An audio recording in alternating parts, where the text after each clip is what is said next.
Hi everyone, this is SJ. Welcome to part 3 of as we continue to look at The Alchemist and lessons from books. I just want to congratulate everybody who has stayed this long. You've made it this far. It really shows that you are in search of knowledge and trying to make a better life. So, congratulations. Let's continue. When we left off in part 2, Santiago had just left the crystal merchant and had told him he was going home. From the looks of everything, he thought he was going home, but he just did not find any peace in that decision. So he decides to join a caravan instead and continue on his journey into the desert. As he's waiting for the caravan to get loaded and for everyone to get on, he meets an Englishman who is just obsessed with alchemy. And Santiago tries to talk to him, but the Englishman is at first just unwilling to discuss. But then eventually he decides to, then he becomes really chatty. And at this point, the boy Santiago just doesn't want to talk to him anymore. But anyway, he finds out that the Englishman has been studying alchemy all his life, and he's journeying into the desert to the Al Fayoum oasis to meet an alchemist who he has heard of. He has spent his entire life and his entire inheritance trying to get knowledge of alchemy, but he has never attempted it. I underline that, and we'll talk about it later why. So what's the science of alchemy? It works based on the belief that gold is the purest of metals.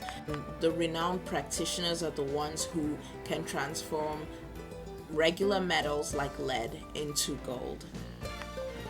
The master work is two things. One is the elixir of life, and the other thing is the philosopher's stone. Santiago and the Englishman maintain this sort of friendship, but it's very dangerous because the desert tribes are at war. So eventually, the high spirits of the caravan, after a while, everything just becomes really quiet because everyone is worried about what might happen. There are dangers on the way. Santiago winds up reading some alchemy books that he has borrowed from the Englishman, and he kind of tells the Englishman to pay a little more attention to the things that are going on, like to observe the desert, the sand dunes, and everything that's happening there. The wise camel driver has some very interesting bits of knowledge that he shares with Santiago. He says one of my favorites is, if you can concentrate always on the present, you will be a happy man and life will be a party for you. It makes a lot of sense because I've heard other teachers say, if you are present right now, then you do not need anything, because in this very moment, you don't need anything. All of our wants, our desires, our unhappiness usually stems from the fact that we are not in the present at that very moment.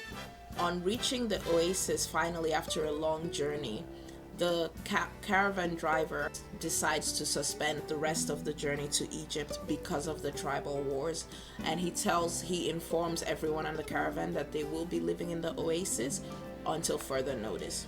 Santiago is kind of unhappy about it, but I guess he decides to make the best of it. But he notes that the closer he got to the realization of his dream, the more difficult things became. But eventually he resolves to stop being impatient and to keep an open mind and see what would happen, which was the best decision he made. So back to the thing I did not address. The Englishman had never attempted alchemy. The problem with this is that for someone like me, I'm a learner, so I could totally identify with him. I always feel like before I can do anything, I have to become very, very knowledgeable on the subject. But when you look around in today's world, that's not entirely true, because there are lots of people who put things out all the time and they have very little knowledge, and sometimes it shows. But the important thing there is that you will never become great by just sitting and learning. I just heard an amazing quote this morning. Someone said, knowledge is not transmitted through words. So it's actually in the doing that you learn. Life in Al Fayoum. Santiago at first helps the Englishman who's just so anxious to find the alchemist. Eventually, he meets Fatima, who's this young lady, and she's the only one who is able to point them in the direction of where the alchemist lives. But Santiago falls madly in love with her, and so he takes to going to the well even after that, just so he could meet her and have just a few moments of conversation with her, because they really can't even talk that much. It's not the culture. Santiago has learned to observe omens. So one day he's in the desert and he observes an omen. He gets this inner feeling that there are people who are about to come and attack the oasis. This is a terrible thing because oases are considered neutral territory in the desert, but he is led to go before the rulers of the tribe in the oasis to tell them about it.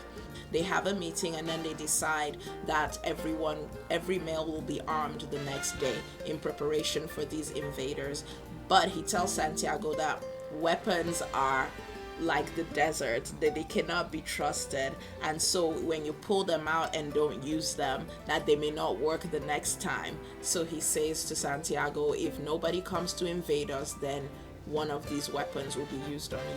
But thankfully it does happen, and Santiago is then appointed the counselor of the oasis, and he gets like a ton of money and gold and all that.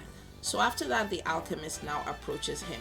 Mind you, the Englishman who came here specifically looking for the alchemist, he eventually finds the alchemist, but the alchemist is not willing to take him on as a student and tells him instead, you've been studying alchemy, but have you ever tried to transform lead into gold? And the Englishman says no, and he tells him, fine, go and try. And that's it. But he comes to Santiago and says, basically takes him on as a protege. He's really a wise man. One interesting thing he says is when Santiago finds him with a flask that has alcohol in it, Santiago says, I thought alcohol was illegal here. And the alchemist says, it's not what goes into a man's mouth that's evil, it's what comes out. Food for thought. Very cool. So then after Santiago has saved the oasis, the alchemist offers to continue the journey to Egypt with him and take him safely across the desert. They encounter some armies, nothing happens. At a point, 3 men actually stop them and they find these things with the alchemist and ask him what they are. The alchemist tells them what they do and they laugh at him. So he says, when you possess great treasures within you and try to tell others about them, you're seldom believed. At this point, Santiago begins to think like, wow, there's no danger. And the alchemist tells him not to think so, because no one fails to suffer the consequences of everything that's happening. And true to his words, the next group they encounter takes them captive. So there we go. So now Santiago has to lose his gold yet again because the alchemist offers it as a gift to the chief of the tribe that has taken them captive. Then he tells them this crazy thing that Santiago can turn himself into wind. The chief says, oh, this I have to see. So do it in a week from now, you will do this or you will die. Amazing. I cannot explain everything that happens in this scene, but it's really gripping. Long story short, he winds up doing it and he becomes a legend to that tribe. And the chief, of course, lets them go the very next day with a personal escort. Here's a cool quote. If a person is living out his personal legend, he knows everything he needs to know. There is only one thing that makes a person's dream impossible to achieve, and that is the fear of failure. Very deep. Thanks. Stay tuned for part 4.